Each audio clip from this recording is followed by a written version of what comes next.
মাথায় চুল না থাকায় অনেকেই হতাশ হন, কিন্তু সেই টাক মাথাকে কাজে লাগিয়ে ৩ মাসে $250,000 আয় করেছেন এক যুবক।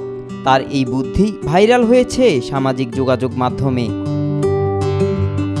কেরালার আলাপ্পুঝার শাফিক হাশিম টাক মাথাকে রীতিমতো বিজ্ঞাপন বোর্ডে রূপান্তর করে চমকে দিয়েছেন সবাইকে। ইউটিউবে 28,000-এরও বেশি সাবস্ক্রাইবার নিয়ে তিনি পরিচালনা করেন 70mm ব্লগস নামের চ্যানেল।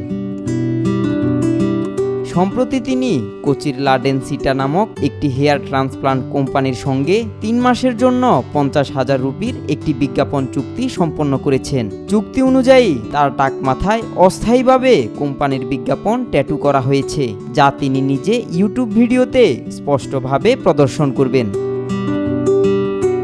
শাফিক জানান, এই ৩ মাসে অন্তত 3টি ভিডিও প্রকাশ করবেন, যাতে বিজ্ঞাপনটি যেন দর্শকদের চোখে স্পষ্টভাবে পড়ে, সেইভাবে ভিডিও ধারণ করবেন। তিনি বলেন, ভিডিও ধারণের সময় আমি এমনভাবে ক্যামেরা ব্যবহার করব যাতে সরাসরি মাথার বিজ্ঞাপনটি ফ্রেমে আসে।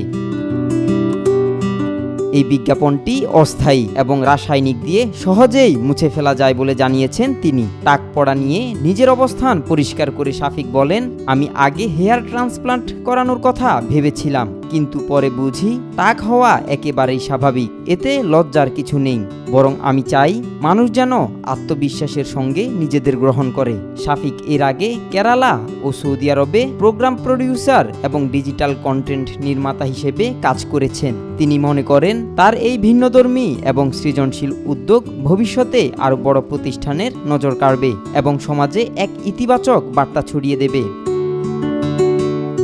আব্দুল্লাহ আল নোমান, আজকাল।